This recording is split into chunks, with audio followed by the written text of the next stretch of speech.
there is starting to be a subtle shift. Old isn't a bad word. Wrinkles aren't a bad thing. I want to get all that I can out of whatever amount of time I have left. If not now, when?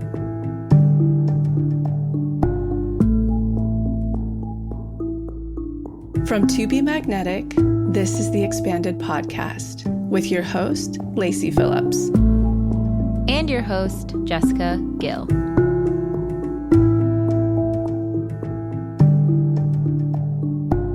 As the leading destination for neural manifestation, we dispel the woo-woo in order to help you create real, tangible results based on neuroplasticity, psychology, epigenetics, and energetics. Our goal is to normalize the practice of manifestation and empower you to get into the driver's seat of your life in order to manifest the experiences, relationships, and things that most align with your authenticity. Part of our manifestation process entails expanding past your limiting subconscious beliefs. Therefore, by tuning into this podcast with interviews from experts, thought leaders, spiritual teachers, scientists, and those with neural manifestation success stories, you're starting the process of expanding your subconscious in order to see to believe that anything you desire is possible. And by pressing play, the process begins.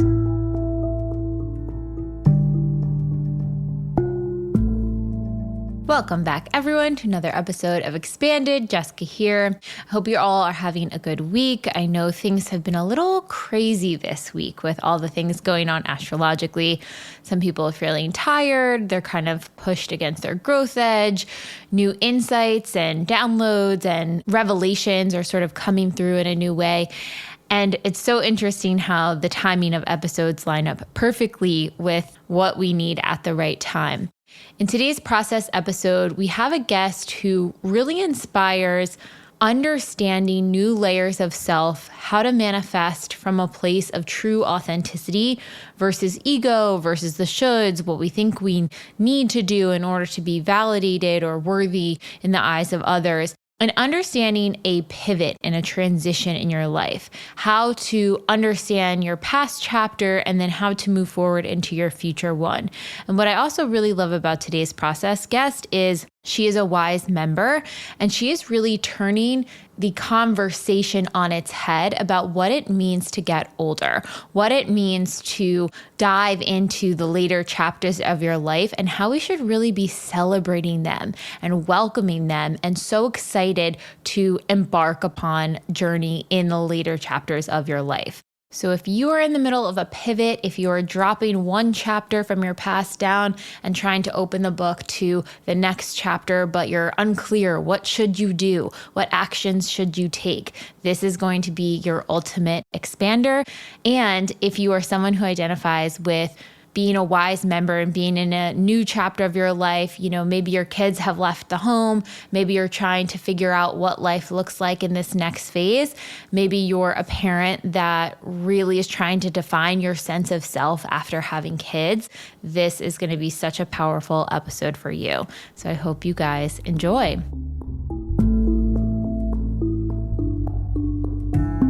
And now a word from our partners. Did you know that every single time you brush your teeth, you swallow a little bit of your glob of toothpaste? And over the course of a week, you're actually swallowing almost an entire blob. There is so many additives and preservatives and things that are not necessary for keeping our teeth clean, but are simply in our toothpaste just to stabilize the water and make it a paste form. And so founder of Bite Toothpaste Bits, a few years back, invented an incredible toothpaste bite that removes the water and thus removes all the additives. So you have all of the stuff you need for pearly white, beautiful, healthy teeth, and none of the stuff you don't.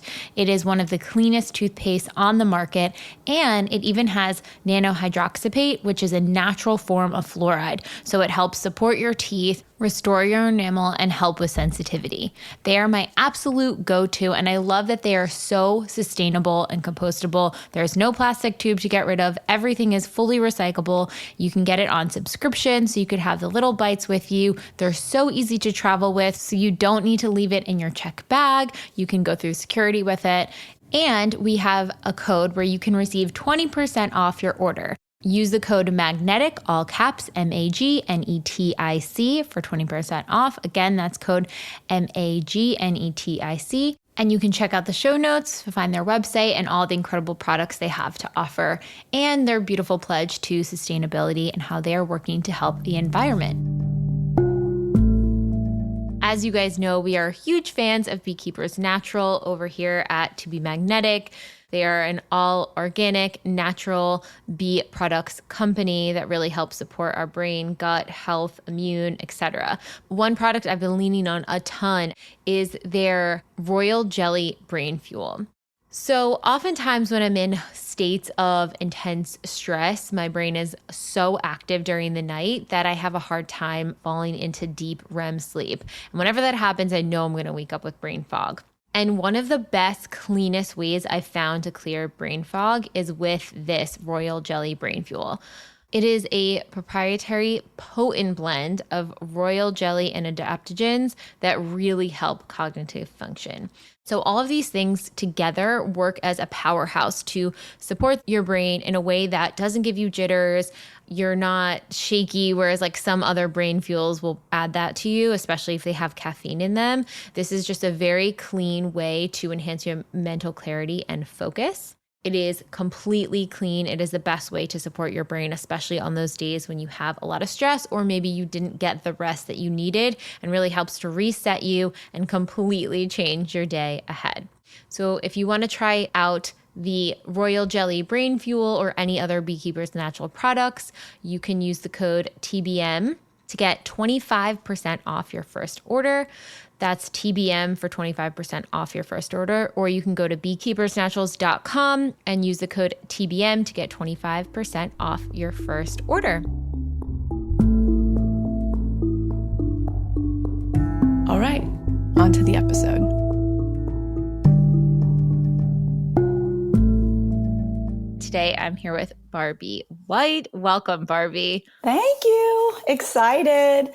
I'm really jazzed because we have a lot of parents or wise members who are in like another chapter of their life where they're looking to, you wrote it in your submission form, but like the reinvention of self. What is this identity for this chapter of my life? How do I manifest at 50, 60, 70, 80, and so on? And how do I bring my dreams to reality? Because I think for so many people, they are starting out in their 20s and 30s. It's like, oh yeah, it's so easy for you guys. You have your whole life ahead of you, you know?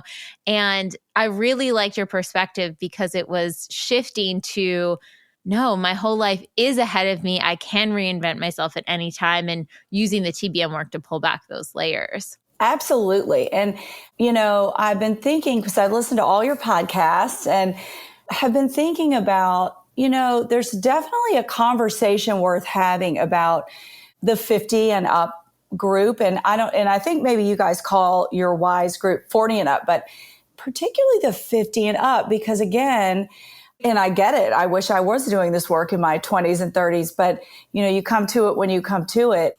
It just seemed like a good conversation to have. So I'm excited, really excited to talk about it. Yeah. So kick us off. Do you know your astrology? So I'm an Aquarius and Aries moon and Taurus rising. So I don't know what any of that means, but I plan to find out. But I definitely fit the Aquarius bill. So yeah. Okay. So from my limited understanding of everything, and this is probably minimizing it to a umpteenth degree, but Aries they're the beginning of the astrology. So they're charging forward. They have a lot of energy. They're go-getters. You know, they're kind of coming into things hot. They're like ready to go. Your Aquarius side is going to be your channeling, your more floaty, like Lacey's Aquarius, yes, you know, artsy, like, yeah. We're a little bit up in the atmosphere a little bit. You can almost be like a lone wolf in your own things in a certain regard. And then Taurus, what I know about Taurus is it's very into aesthetic, design, like the beautiful things in life. And it doesn't have to mean like luxury. It could be like a beautiful sunset or something, but like that is really of a comfort to you. Okay, that's tremendously me. And my husband's Aries, so I recognize that personality that you're saying. So just last question. So that means you sort of embody all three? Because, you only hear, what's your zodiac sign? And nobody ever says, they say one. They're like, oh, I'm a whatever. Yeah, that was something that I learned actually through Lacey and TBM and then did my own research after that. But, we're so identified with that sun sign, and our moon and our rising sign kind of balance us out. They give different aspects of our personality. I think they say your rising sign is how you present to the world initially, like you're seen more as that person. And when you kind of ground in, then your sun sign sort of comes out. That's more your like authenticity, and your emotional side is a lot in your moon sign. Okay, I'm going to study that. That's so interesting. Yeah. And what is your cultural background and upbringing? So I was born and raised in Nashville. I had kind of the really pretty traditional Southern conservative upbringing, and in really the best way. I mean, I feel like that can sometimes could sound, maybe limiting or oppressive or something. Mine was not. I went to an all-girls prep school and really had the best group of friends. And I mention that because friends were really a key part of my growing up. My home life was not as wonderful. It was very chaotic. My parents were very young when they married, so they were very young when they had me. I'm the oldest of three. And so there was a lot of chaos and instability from really young parents. And so my friends, who literally, I can't even name how many friends I still have today at my age from growing up. And so they were really instrumental, I would say. So that was lucky. And I went to Vanderbilt here in town, and then moved away. We lived in Washington, D.C. for a number of years. And then now I'm back here. So it was both a typical and atypical upbringing, sort of, that kind of thing. What would you say when you were navigating through the TBM work and, inner child and diving into all that stuff? What would you say are some of the things that you peeled back a little bit later around the childhood ages where you're like, oh, my authentic soul wanted this and I got this? Yeah, no, absolutely. A lot was expected of me and not much at the same time, which was a very interesting dichotomy, I feel. My dad, I feel like, sort of had big dreams for me, and my mom was a little bit more like, who do you think you are, aiming, so high. So it was a very mixed message.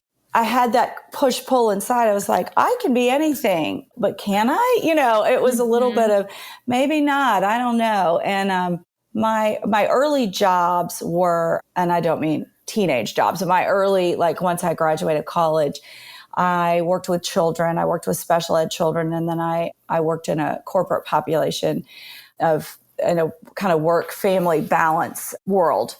And so I loved that. I think that definitely was part of who I was at the time. But I think through the work, I kind of stuffed a little bit of myself that was bigger and had a little bit more interest in maybe the artsy side of life or whatever. I think I kind of went towards my interests that were more normal and expected, if you will. And that's really the conversation, I feel like, is what possibly someone my age is manifesting might look so different from what someone your age might be manifesting or younger. For me, it was more, I wasn't sure what I expected, but it turned out to be more internal things that have come my way. So it's really been interesting. Yeah. Okay. So walk us through that. So when you were starting, you were helping your daughter prepare for her wedding, getting her married. Lots of efforts in there. You had been a stay-at-home mom growing up and really focused on family development and being there for them. And I think that's a really interesting place to start, which is transitioning from my primary soul's purpose is making sure that they're the most capable, functioning, like giving all the lessons to developing a life, which is like the coolest job in the world. To, I love the visual you put in your submission too of like, it's like your kids hopped this fence and they were off to this beautiful meadowland and you're kind of behind. Wait, what about me? Like, I don't come with you to this next chapter, but what does that mean for me here? Exactly. And I think most parents, stay-at-home dads, stay-at-home moms, and I worked intermittently. I mean, I worked for a number of years when I first had one child, and then after the third, I was sort of, felt like a little bit of, I needed my attention at home. But I think when you give so much to something so important like that, and you really lean in, I mean, I, had literally probably 15 jobs starting at age 14 before I ended up staying home around 32 with the 3 kids.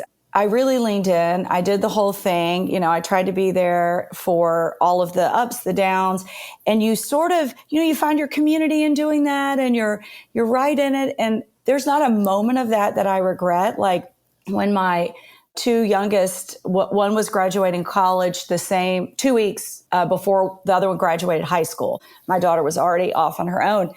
And I remember really having a moment where I looked deep and said, okay, I'm going to have to reinvent myself. Am I regretting not already being fully into a career that I can just step right back into or just pick right back up? And I did a lot of thinking about that and realized no.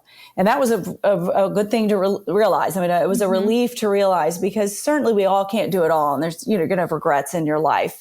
I feel like, all mothers have guilt. You're guilty if you do this, you're guilty if you do that, right? So everyone has guilt. But it was a great thing to recognize that I didn't have regret there. However, exactly what you're saying, I felt like I sort of did the proverbial, put your hands together and let somebody step in them and kind of hoist them over a fence and, set them free to do their own wonderful lives. And then you're kind of going, okay, I've leaned in. I'm super focused on what I've been doing. You're looking around, now what? And that came, and I began looking for books, classes, what's going to be next. And so what was so cool and amazing was after my daughter's wedding, COVID comes. It's the dark days of COVID, and everybody's, stuck inside. And a friend of mine said, I think I told you this, a friend of mine said, you should be doing Melissa Wood workouts. You need to, do Melissa Wood. And I'm like, oh, let me see who that is. Let me see what she's about. Oh, she's on this podcast called To Be Magnetic. I'll check her out there and, see if I want to subscribe. So I go to listen to Be Magnetic, and I just was like, this is it. This is speaking to me so clearly for whatever reason. I mean, I'd read a lot of good books and I'd listened to a lot of good podcasts and speakers, but this just spoke to me instantly. I'm all in. I'm jumping in. So signed up, dove in, did my manifestation list, and as I said to you, that has changed over time, which I'll sort of take you on the timeline, but jumped in. And my first manifestations, I clearly didn't listen fully to Lacey say, make it doable in 6 to 9 months. Because I was like, I'm going to start an empire and I'm going to, I'm going to take over the world. And I had actually a business idea that I'd had for a long time. And I was like, that's it. I mean, I had a business plan. I mapped this whole thing out. Meanwhile, no one's leaving their home.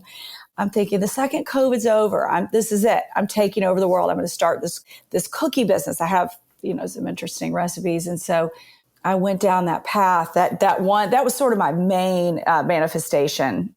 I spent like 6 months, and I've heard other people on your podcast say this. I spent 6 months creating recipes, buying every book on the science of cooking.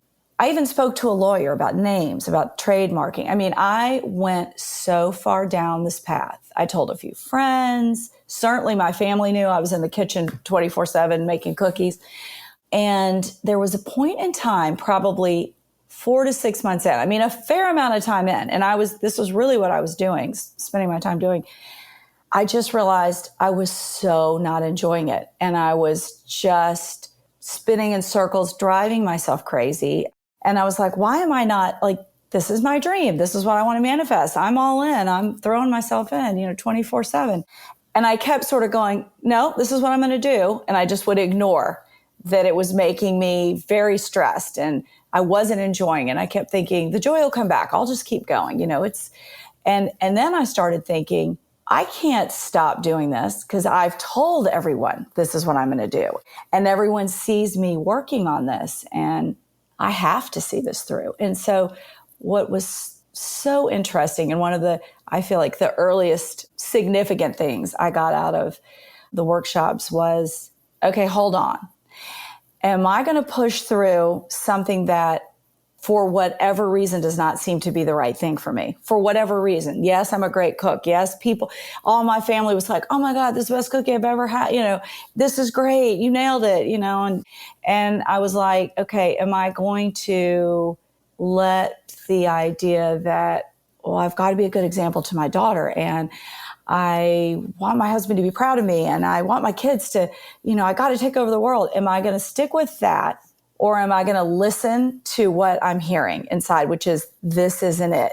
That was a tough decision because, I had sort of, I won't say talked a big game because I almost think that's unfair to myself. I mean, I was doing what felt like the right thing at the time, but I had talked a big game. And so I was continuing on. I think I took a break at that point because I was like, I've got it. Don't need to do any more workshops. I figured it out. My manifestation's coming. Check. Here's what I'm doing. And so I kind of went, back to the drawing board. So like I think everybody does, you circle through, you're on it, you're doing the workshops and you're listening to all the podcasts and you're not a toe dipper, as Lacey says. And then you kind of go, oh, I got this. I'm smooth sailing now, don't need it anymore. Mm-hmm. And then you circle back. So I circled back. But when I went back to doing the workshops, I was really confused because I had felt like this is it. And you know what I think, Jessica, it was the first step. This was the first thing that came to me. This was when I dug in, this came first, right? And so I think sometimes that's okay. That's what needs to come first. So then I circle back. And I would say, too, that was a huge ping. I mean, you would talk about pings. It was like, kind of tap on the shoulder. You're not really enjoying this. And it's like, oh, no. Yes, I am. This is what I'm going to do. I've already told everybody I'm doing this. I have to do it. And, tap on the shoulder again. No. You're really not having fun. And I'm like, doesn't matter. I'm doing it.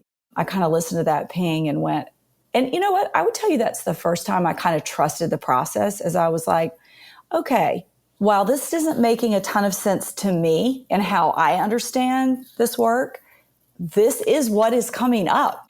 This is what I'm hearing. And so either I can go with this and say, okay, well, this isn't looking like what I thought or everyone's telling me theirs is looking like or what I'm seeing, or I can trust this process and say, I have no idea why, but this doesn't seem to be it. I just want to chime in a little bit here. I think this is such an important thing to bring up because when you're doing the work, there are so many times where maybe we really sort of doubled down on the authentic code in the past year. Like when we're like, okay, this is it has to be a check mark, a pillar that people go through before they even understand their list. Right. And that's really why we put it in How to Manifest in such a almost like bold text section to mitigate, times of this happening.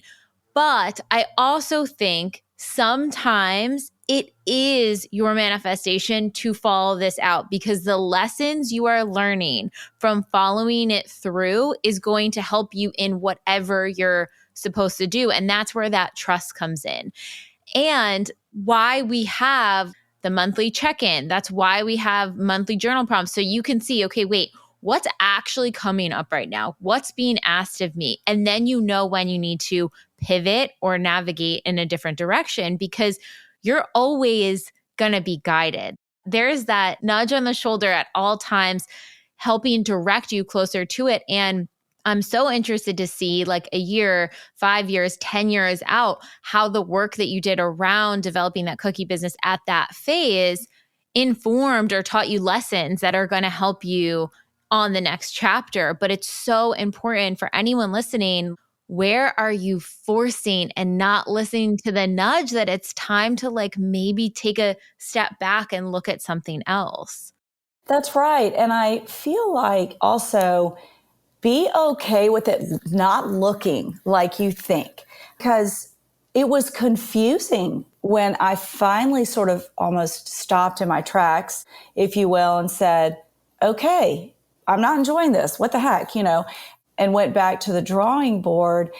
In a way, Jessica, that was empowering because I thought, okay, if I really feel that this process has all, which I do, all the science in the world behind it, every reason that it makes a ton of sense, right? If I really believe that, am I going to be hung up by, but this doesn't look like what I think it's supposed to look like? And no, I'm 5 months in. I can't stop now. I can't turn back now. Am I going to let life continue to live me? Or am I going to say, okay, for whatever reason, this isn't right. And if I believe to listen to my intuition, it is speaking loud and clear. And the fact that it doesn't make sense to me needs to be okay. Go back, keep listening. You're going to learn. Why is this? What's happening? And I did learn. So I went back, listened to that ping, and sort of restarted the work. And I restarted it with a very open mind, like, okay, I'm going to trust this process. And so when I went back through the manifestation workshop, immediately all of the ego behind that career goal, that career wish on my manifestation list fell away. And what I realized is there was just so much ego in that. And mind you, I have had a lot of, I have done a lot of things in my stay-at-home world. In the event planning world, I've done a lot of large events, and I haven't had a paying job in a while, but I'd done a lot of things, but something about a paying job was really eating at me. I was like, but I haven't had a paying job. And that's where your worth is. And you've got to, you could start this business and you can make, you got to make some money. That's what your worth's about. Of course, I really didn't believe that, but you know what I mean? Yep. There's a part of you. I think it's important to acknowledge all of those different competing thoughts that are down there, because that's our subconscious. Like that's what's going to manifest. That's it. And certainly 3 years ago, I did not think, you're only worth what your salary is. I mean, obviously not. But there was that sort of societal thing. And so when the ego fell away from that, what remained was, I want to get up in the morning and be excited to do something I'm passionate about that is creative. And I'm a very creative person. And that actually perfectly matched my authentic code, which interestingly, that really has not changed. I mean, it morphed a little of late when I did the most recent challenge in December. I sort of added to it. What is your authentic code right now? Okay, well, I remember I told you I made a mission statement out of my authentic code. It just seemed to make sense almost. Like you can take your authentic code and it's almost like it is a mission statement for your life. So my words, and I cheated like a tiny bit because I think I have 5, but spirit of adventure is one. And then I'll read you the 5 and then I'll read the sentence. So spirit of adventure, joy, beauty, wisdom, and presence. So my mission statement is, in a spirit of adventure, I want to contribute joy, beauty, and wisdom to the world while being a presence in my time here. And so that's it. That's the whole thing I want to do with the last half or third or whatever's left of my life. And I have totally let go of, I want to, impress someone, or I want to show the world, or I want to come back to my high school reunion and I've done X, Y, Z. I've let all that go. Did you use any DIs during the time that were helpful or supportive processing through this?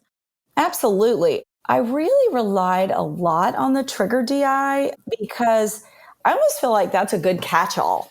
If you feel like, I'm not sure why I'm experiencing this, why would I be upset or mad or fear, afraid or whatever, this isn't making logical sense to me. I feel like I went to that one mostly. I feel like I tended to most of the time be in a workshop.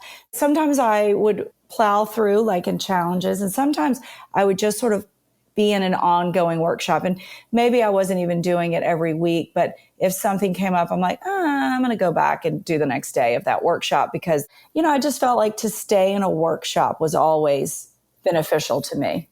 Because then you're going to have a bunch of DIs. You're always working through something. There's always some theme. That's a really interesting way to approach too. Because I think so many people will do like whatever their theme is. Like let's say they're calling in money, they'll do money, and then they'll just do DIs or something. But I that's an interesting approach to continue to just go into the workshop as you're needing support in all the different sectors. I like the organization of that kind of like it suited me to feel like versus like going and finding something, which for some people may be more how they want to do it. I'm sort of a task oriented person. So I'm like, okay, I'm currently working through this. And so I'll just move slowly through that. And, sometimes, let's be honest, weeks could go by and you're like, you're busy, you're traveling, you're whatever you're doing. But then you kind of go, oh, where was I? And, in that workshop, let me go back and, something's on my mind. I almost feel like anything you do when you have something you need to address, just going back into any workshop is going to, if you go where you need to go, and do what you need to do, you're addressing it almost really, I think, with any workshop. Well, I think too, like if depending upon the trigger, you could go through or what's coming up in your life and what pings or expanders or different options are coming up in your life, going through a workshop is going to hit differently at different times. Going through inner child with this sets of things is going to really carve you in this direction versus if you go at a different time, it's going to pull you in a different one. It's just different layers. 100%. And I feel like that's why you have to always kind of be plugged into the work. And, when my ego fell away from the manifestation goals, everything became so clear. It was just so interesting. You guys always talk about like when something is right, it's with ease. It's, it's going to come with ease. It's going to feel easy. You almost are like, that's too easy. I can't do that. That's too simple.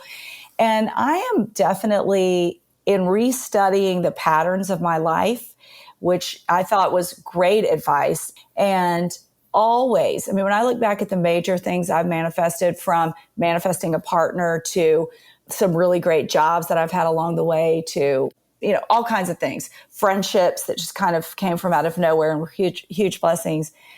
I was always doing what I tell my kids to do, which is put your head down and do the next right thing.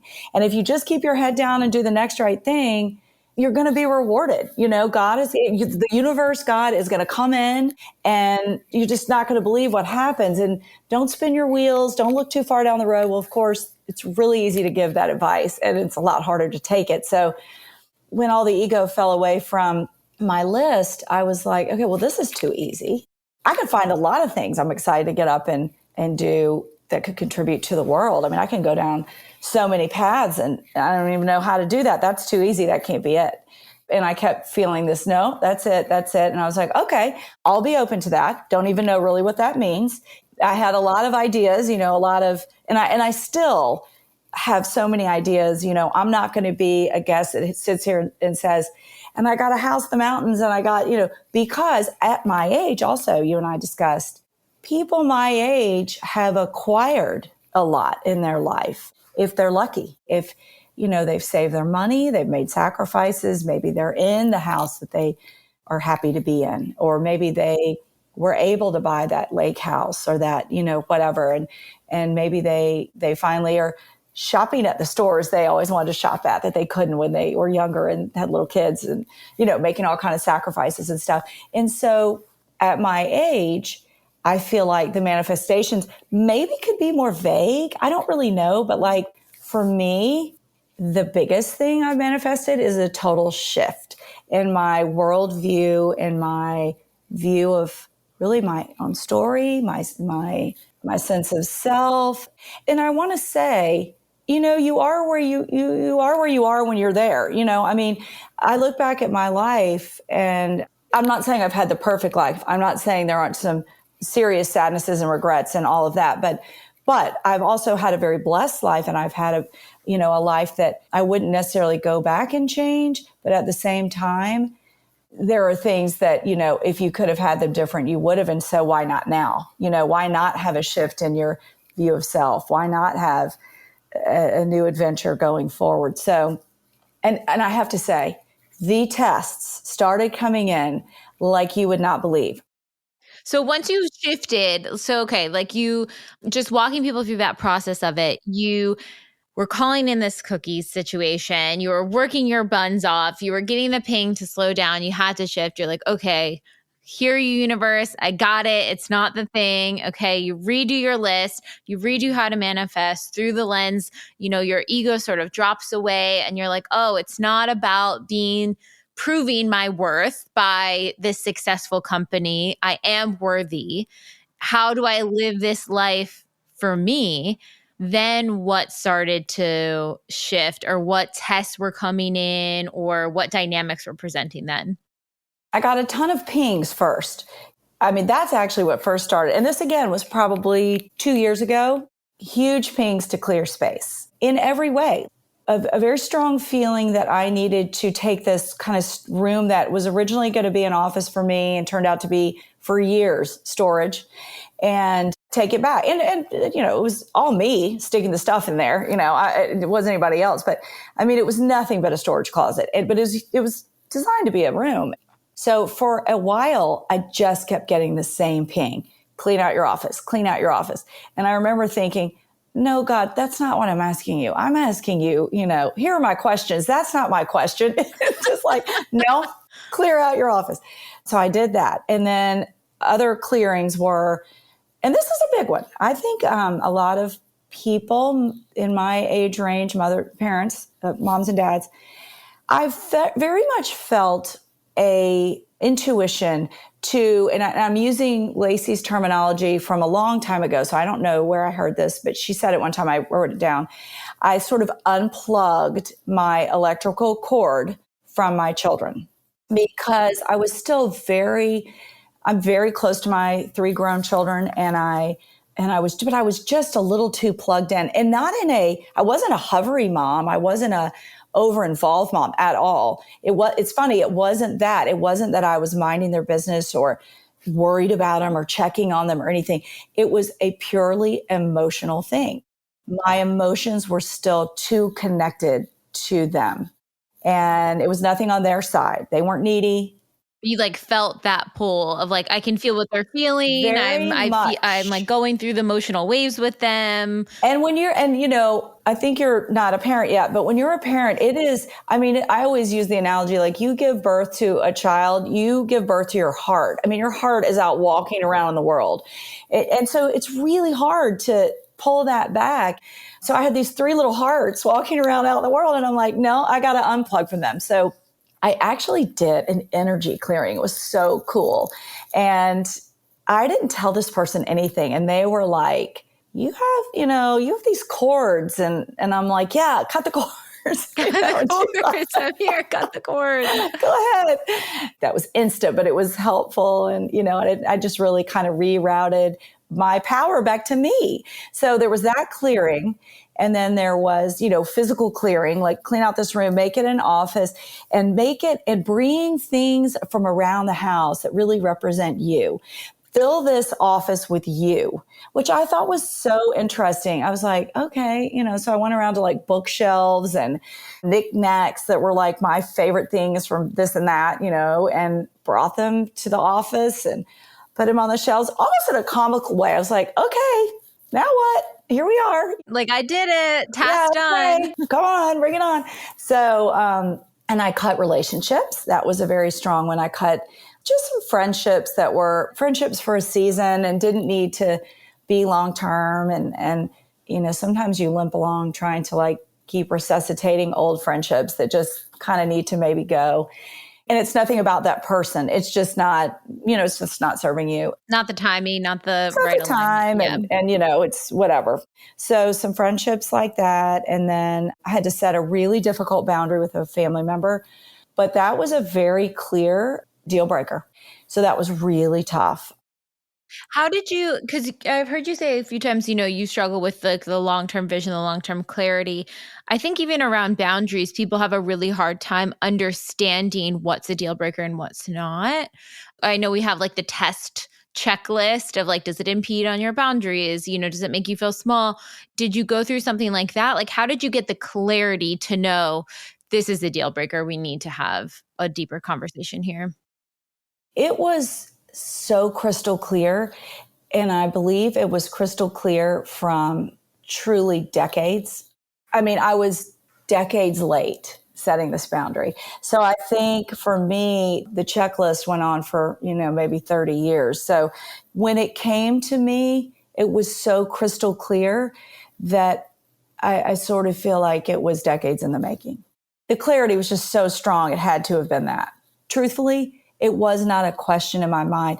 Sometimes you set a boundary, but yes, it's your choice, but you are driven, literally driven to do it. I mean, I don't think all boundaries are, I'm not going to have you in my life anymore, or I'm not going to talk to you anymore, or you're ruining my life, or you're not good for me. I don't think all boundaries are that easy. Some are.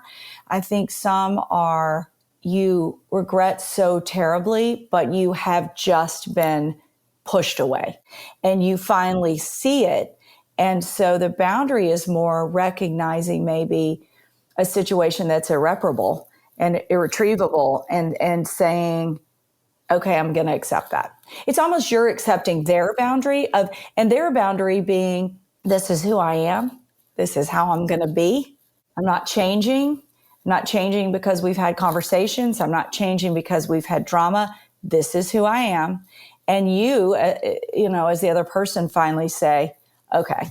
And you just accept it. And that's the boundary. And your acceptance of it can mean then we just have to go our separate ways because I can't move forward with that. And this is all you're presenting to me. And I can't move forward with that. So it felt more of a logical reaction than me going, here it is. Don't walk past this line. I think that also kind of brings up an interesting point where when you have that deep clarity of like, of course, this is how I'm going to have to move forward with this. There is no other way. It's after years and times of, so to speak, like running into the fire with that person. You've tried maybe that initial boundary, let's say a decade ago, where you're like, okay, listen, this is what I need from you. Can you show up and be this person?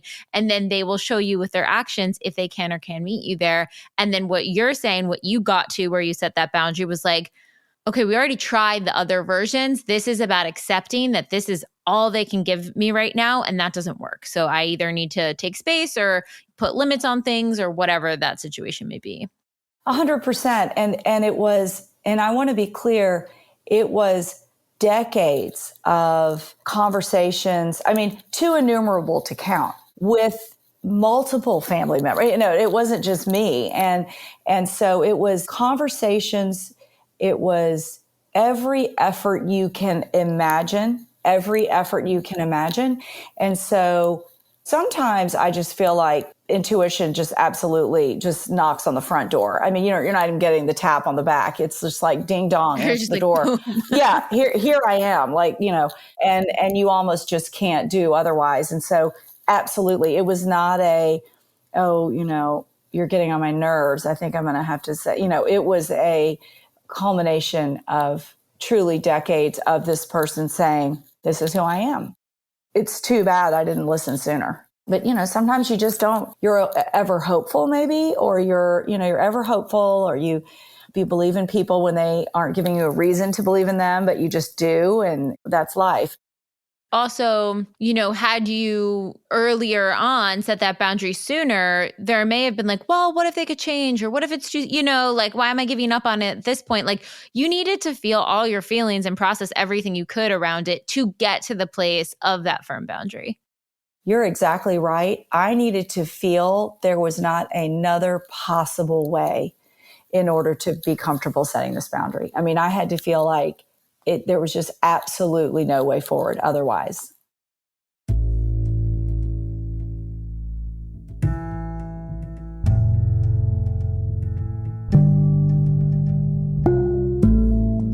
By now, you're starting to get the feel for TBM. Maybe you've heard about our workshops and you're interested in manifestation, but you just don't have the time or energy to sit down and do self-help work. We totally get it. In fact, that's why we created the Daily Practice, which is our massive library of self-hypnosis tracks that you can do anytime without having to jump into a workshop. We call these tracks our Deep Imaginings, or DIs. DIs are different than normal meditations because we designed them using a combination of self-hypnosis techniques, deep theta waves, EMDR-informed tools, and somatic experiencing. A fully loaded formula that is scientifically proven to help you clear your blocks and triggers on a subconscious level, giving you the power to actually create new neural pathways in your brain. So if your boss pisses you off, use our Trigger DI. If you want to feel magnetic before a party or an important meeting, use the Magnetic Self DI. If you're feeling anxious or down on yourself or you need help making a decision, we've got a DI for all of these scenarios and more. You can get full access to the Daily Practice inside the Pathway membership, where you'll also get unlimited access to every workshop, tool, and offering from TBM. The tools in the Pathway membership will support you year-round, whether you're in the worst, a rock bottom, or second worst, a rut, or feeling good and you want to keep the magnetism going. In the Pathway, you'll effectively learn how to become your own manifestation coach, all for less than $1 a day. So even if you're not ready to start a workshop, join the Pathway and start rewriting your neural pathways now to create magnetism. Work through your triggers and get closer to your authentic magnetic self in order to manifest. Use our special code MAGNETIC, all caps, MAGNETIC, to receive $20 off your first TBM purchase. Again, that's all caps, MAGNETIC. Now back to the episode.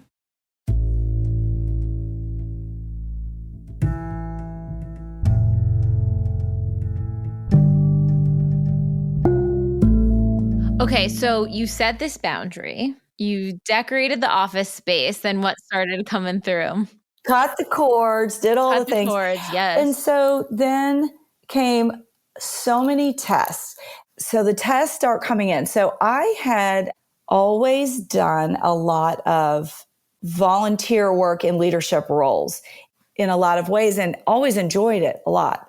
You know, Nashville is such a generous town. Like, it's a wonderful place to try to raise money for a lot of great things. And so I've spent a lot of time doing that, but I'm kind of ready to not do that anymore. And so I thought, okay, I'm not going to take up my time doing this anymore. This isn't really what I want to be doing, even though I've enjoyed it. I think it's great. And and somebody's got to do it. And it's hugely beneficial to our community at large in so many ways. And so the requests started coming in like you cannot believe. Like, in 1 week's time, I got 3 different phone calls, completely unrelated people in my life asking me to do major jobs and very flattering, nice, wonderful things. And I just was like, it's just not the right time in my life.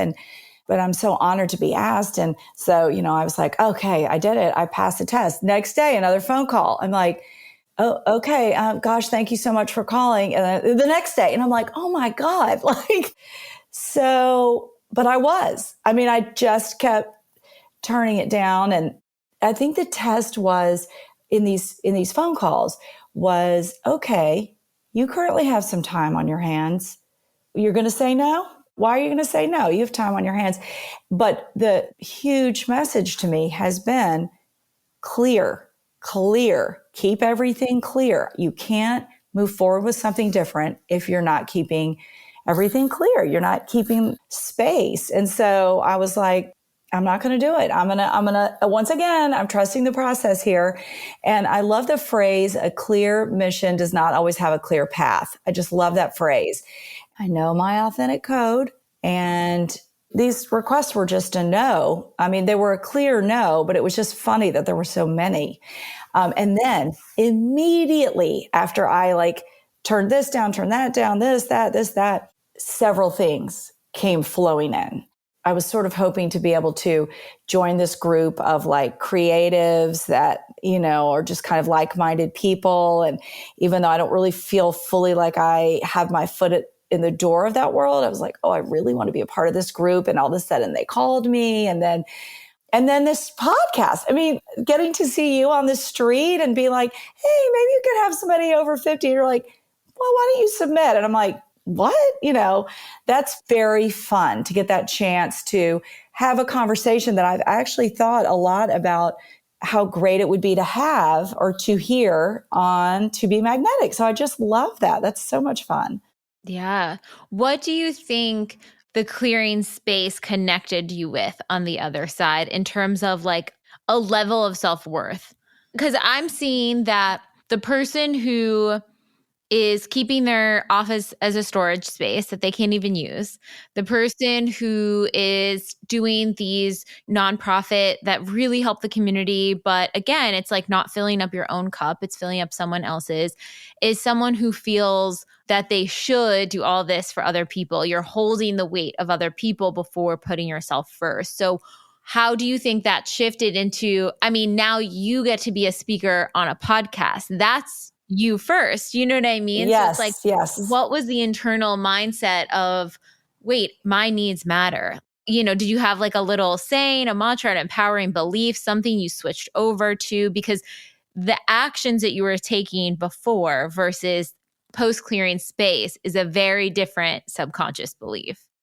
Absolutely. Well, what I think it was feeling like I am going to not just let life live me. And that, in that way where things kind of rush in to fill a vacuum. And yes, you might be good at X, Y, Z. And so someone asks you to do it and you're like, oh, okay, well, sure. And it's not that you don't enjoy it, right? You enjoy it, but at my age, and of course, time is limited for all of us. It's funny that, I say that as if time isn't limited for everyone. Time is limited for everyone. But you feel it more as you get older. And I think to myself, okay, why would I continue to spend my time doing anything that's not a hell yes? I don't know where my self-worth was, but I do think a lot of it was tied. I mean, obviously my self-worth has been raised, but it's not like I thought, oh, I'm not worth this or I'm not worth that. But I definitely think I felt as, again, so plugged into raising kids and being a stay-at-home mom. I think I was, you get used to other people's needs coming first, because as a mom, for sure, for a very long time, other people's needs come first. They have to. I think I just started to peel back wait a minute. My life could be filled with things that are all hell yes. What's something that I like but isn't a hell yes? I'm going to say no to that. I think it's so much easier when you don't like something to say no. But if you've enjoyed it and it's been great, but it just doesn't seem like what you should do next. And so you say, it's a little harder to say that because you're like, well, that was fun. And sure, I'll do it again. And you're like, no, it doesn't feel like what I'm supposed to be doing. It just doesn't feel right. So I definitely feel a shift in understanding that if something's not a hell yes, I'm saying no, and trusting the process. And also a real mindset was, I have got to surrender. I'm not a control freak, but who doesn't like a little control and feeling like, okay, well, I can't say no because I don't know what's next. And so if I say no, then what? I'm going to feel unmoored and a little listless or restless. And oh no, what am I going to do? I shouldn't say no to that. And so I had to get very comfortable with, no, that doesn't feel like a hell yes. Yes, you don't know what's coming next, but trust the process and surrender to it. And I don't know if this happens to you. I know this happens to people. Somebody will say something to you, then you'll read it in a book, then you'll see it on TV, and you're like, oh my God. That's your intuition. That's your pings. Yeah, totally, 100%. And so, a book would fall out of the bookshelf and it'd be called Surrender. And then, it was just that kind of crazy stuff. And then, you look at an inspirational app and the first word surrender and, all the stuff. So I felt like surrendering to letting my life move forward as it's supposed to, even if I don't know what that's going to look like, and just clearing space for that to be able to happen.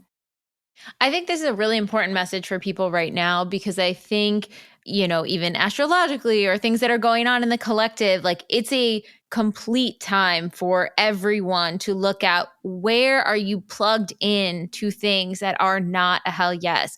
And I think you nailed it right on the head when you said it's so much easier when you know it's a hell no, because Yes. then that's an easy no. But when it's like, oh yeah, it's kind of giving me some things. Like I really like this about it, or that's fun, or I don't want to miss out on this because like I like these aspects. But if it's not 100% yes, you are holding yourself back by being plugged into that thing. Absolutely. And I really think, what do they say? I'm going to get this quote wrong, but something like the worst thing is second best. Do you know that quote where it's like the worst is not last place? The worst is second place. It's like, because you're close. So let's say something's your favorite thing, but you also like this. Well, the thing you also like is really almost your worst enemy to the thing you want most, because it's not bad and you don't hate it, but it's not, like you say, it's just easier if you really don't like something, you can go, oh no, I'm not doing that, easy no. But these have been harder no's, but yet they feel right. It feels like the right thing to do. When I said to you about coming on the podcast, I was like, my story, which is just good, doesn't match necessarily a lot of your other ones where it's like, I did this, and I manifested, A, B, C. And whenever I listen to the podcast, always inspired by everyone that comes on, and I love hearing so many different stories, I always think there's other ways that manifestation comes. And mine for over 3 years has not necessarily looked like this. I'm not, the pair of jeans isn't on my list. The house for a certain amount isn't on my list, but the things that are on my list, my most recent list from Christmas time, from winter, Challenge, when we did it. yeah. So here are the manifestations that have come through so far for me of late. The total shift in the attitude. I have an openness now that is such a blessing that I did not have before. I'm open to being surrendered to what's coming next, which is, a little scary when you don't really know for sure what that's going to look like. And then also just the mental space that I'm in, and so many classes and books, and the right ones have just been dropping in, like the perfect ones that I'm like, oh my gosh, that's right on target for what I was just talking about. And suddenly somebody will recommend something, or you'll see, it'll pop up somewhere and you're like, oh, that's the next thing for me. That's it. And so my manifestations look much less materialistic. And I don't mean that in a bad way. Material. They're much less material. I think that is a really cool thing to talk about, because I resonate with that. A lot of my manifestations now, like the ones I'll share on the podcast, it's easier to describe the process with a material item.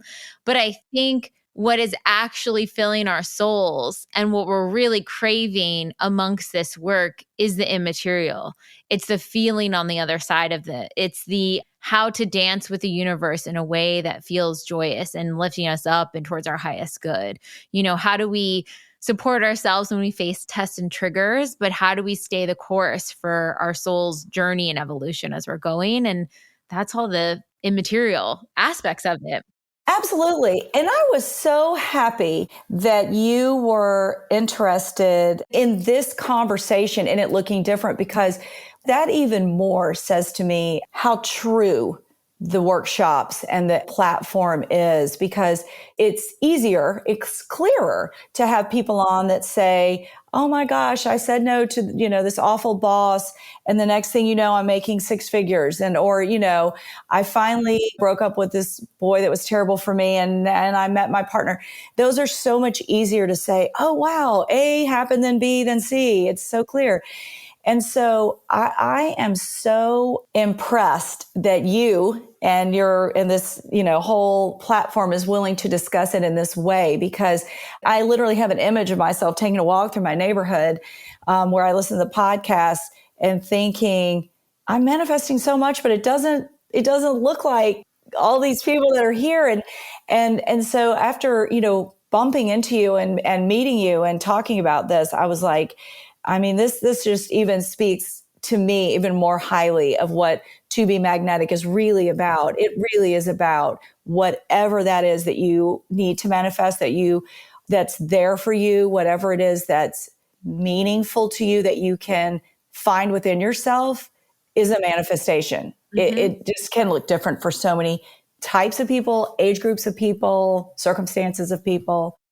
It's interesting how we all sort of see manifesting in our minds, because to me, everything's manifesting. Yes. The fact that you got a ping to not do that is manifestation. The fact that you knew that you needed to clear out your closet space is a manifestation. The fact that you went to get an energy clearing because you wanted to cut the cords, the energetic cords with your kids for this next chapter, that's a manifestation. So it's like we need to start seeing the beauty that is here with us besides just these big shiny carrot things. Like they're amazing and they're so easy to explain the process with, but this is the life. This is the joy is witnessing all of these things that are actively coming through to you right now. You know, that's so interesting because sometimes when I am doing the work or listening to something, I think to myself how dovetailed pings are with tests, with manifestations. Like I've had this thought where I'm like, well, in my experience, the pings are almost a manifestation and the tests are almost like pings and the manifestations are almost like tests. And I mean, it's sort of all, it's kind of what you just said. It all feeds on each other. I feel like the more you know the work, the harder it is to distinguish from, well, this ping was actually such a blessing that ping was a manifestation. And then this test was actually really a ping that I listened to by passing the test. And it really all is one large system, one large organism in a way. Yes, that's such a good way to put it. It's really interesting trying to explain the work to new people because it's not a linear, like do this, do this, do this, do this. It's like, okay, here are the principles of it. Here are the philosophies of it. Here are the pillars that you're going to need to touch on in order to set things in motion, the expanding and blocking aligned action. But it's sort of like this dance within it. I don't know. It's like manifestation lifestyle. It's not like a check mark. It's a way of interacting and being in life and showing up, trying and working to getting back to your authenticity, to your most empowered state. I think of the word mindset. It's become a mindset for me that I really live by. I mean, it's funny how when you, again, for me, clearing out, why wouldn't you want to become what it is that you feel like becoming? And for example, like one person's dream is not my dream. So what one person would think, oh, that would be the ultimate, I would be like, oh, well, okay. Yeah, well, that's not really for me. And so clearly we're all made so different. So that person for whom that is just the ultimate goal or way to live or whatever, it's so clear they're meant to go for that. For example, expanders. So an expander who is 35 and doing what I think sounds really cool is not an expander for me because I'm not 35. And that person is starting younger in their life. So maybe they're going to do that all their life. I've already had 3 different careers that I'm now trying to do a 4th. So that's going to look totally different. Even though that's great and they're doing really well, they're not an expander for me. They could be a fragment expander, partial. 100%. Yeah. But for me, I have to say, the people who expand me are over 50 because I'm wanting to believe that over 50, I can go from my multiple iterations of self previously and I can do something totally different. And here's an article which I have found, and I have certainly friends that are very inspirational, but I found an article in the New York Times a while back talking about women that did something completely new over 50. Either they came back into the workforce or they changed careers or they ran for office and, they did whatever. And that's so motivational for me because I'm like, oh, there we are. There's people doing exactly what I would be excited to do or proving to me that I can go do something totally new. Even if it doesn't, I don't want to run for office, but even though it might not be the thing I want to do, it's so motivational. So I feel like everyone has to be over 50 to expand me right now. This is a really interesting point because I think about we're in a day of social media, a day and age of social media. And I really, truly believe that there is a gap. When you think of over 50, you think of like, okay, planning for retirement and then retirement. But you don't necessarily, there isn't this societal thing of like, I can't wait for that chapter of my life. Whereas like when people turn like 20, they're like, I can't wait for that chapter of 20s, or I can't wait for my 30s. But there's not this like excitement for that age range. And I almost feel like you should be most excited for that age range because you have the wisdom, you are probably more financially stable. Like that should be the most exciting time. And yet societally, we don't really see it that way. So it's like, how do we, like you're an expander for me in how to navigate that chapter of your life, because it's like, how do you shift that mindset so we start seeing 50 plus as like a really fun, beautiful time. And right now in the day of social media, majority of the people on social media are like 25 to 45, something like that. And then obviously all the ages younger. So where do you find those expanders? How do you see them living their life? Like, yes, there definitely are some on social media, but is it more in person? Like, how are you connecting with those 50 plus expanders? There's certainly some wonderful people that I know in our community that own their own business or ran for office, or, I mean, there are plenty of them. Even that person is not an expander for me. And I know I'm being very picky here because they may have been doing it since they're 30. So I don't want to go back into special ed. I don't want to go back into, the corporate world of work-family balance. I don't want to go back into working retail. I don't want to go back into event planning. Okay. Those are that's my former lives. So I'm looking for the people that really made a change at 50 or really came back from, say, leaning into staying at home with their kids or whatever they did for that period of time. But I could not agree more with you. And I had this exact conversation with my daughter. Other cultures do our age group a better justice. My husband and I travel to Asia a fair amount. They revere their older generation. I mean, literally revere them. Everybody's looking up to them. Everyone wants to get their ear and, know what they think. And I went to Beijing. In Beijing, the older people are out in the parks working out. I kid you not. Everyone's working that's under 50.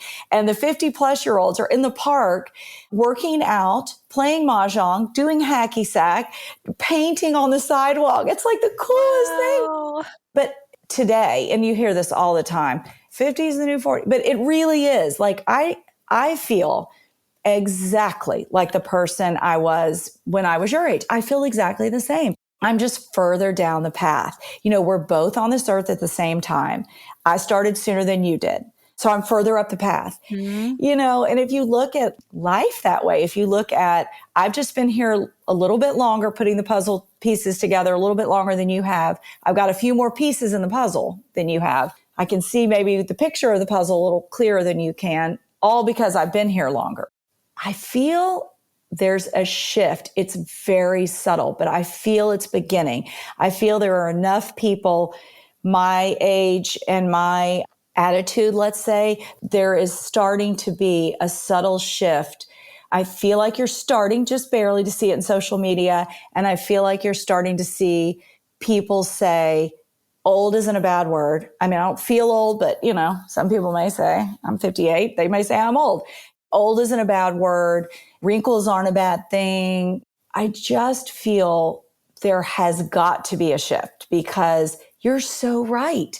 The young people are creating a world where in their world, they haven't left room for people over 50. We don't need them to. We have our own big world over here.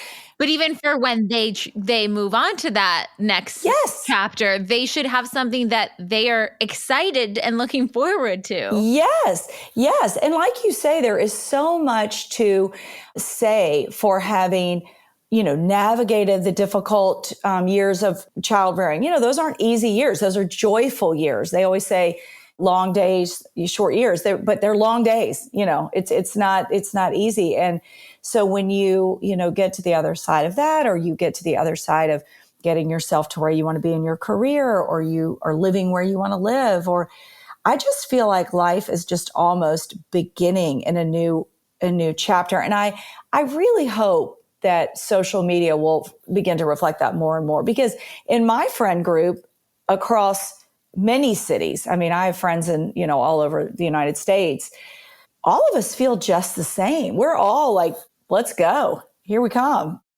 I love it. I love this shift. And I want to say to anyone listening, if you are part of the pathway and in the community group, check in with each other. Let's be each other's expander and show up for each other in that way. I think it's so important and really gives everyone something to look forward to. And for these next chapters and new evolutions of self at any age, at any stage. Well, I have a great quote that I love by Anne Lamott, the author Anne Lamott. Love Anne Lamott. I know. Well, you're going to love this. She says, right now, I am every age I've ever been. That is how I feel, particularly with the new mind shift. I feel like I'm embracing all the people that I've ever been, whatever I was as a young person, a teenager, in my 20s and my 30s. I'm gathering up the best of all of those people, and I'm everybody that I've ever been. I love that quote. I love that quote. And one more for you. I was once what you are, and you will be what I am. And I love that. I just love that. What that does for me is help me look back and say, I'm the same person that I was. It's just, I was who you are. You will be what I am. And you'll still be the same exact person you are now. It's just, anyway, I didn't explain that one well, but I think I get it. You're embodying all those pieces at the same time. Yes. Yeah. Exactly. Well, Barby, this has been such an expansive conversation. I'm so excited for this to go out and share with everyone. I think they're going to be thrilled. What would be one thing, I know you've said a million things on this topic, but what would be one thing that you would share with someone listening who maybe this is their first time listening and they're kind of like, how do I cultivate that mindset she's talking about? I hear what she's saying, I agree with it, but maybe I don't feel it yet. What would be some inspiration or tips that you'd have for that person? Like you who just listened to that first episode with Melissa Wood, where you're like, whoa, this is for me. What did you hear in there that really spoke to your soul? I felt there was no age limit on doing this work. I felt like you start where you are. I mean, I think that's the title of a book. You start where you are. And so, when I listened to the clarity exercise, I just thought, if not now, when? If I'm excited for the future, why not be the best possible person that I can be in the future?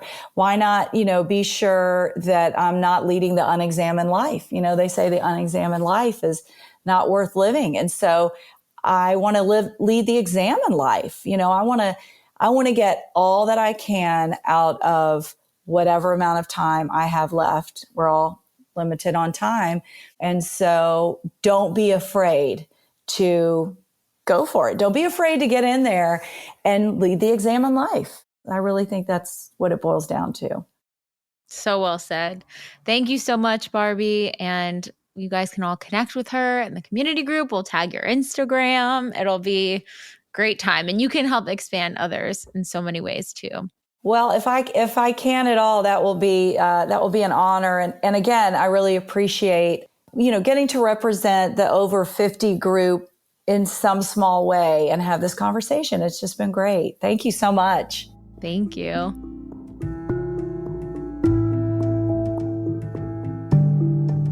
Thank you so much for tuning into the episode, and I hope you enjoyed it as much as I did, we did.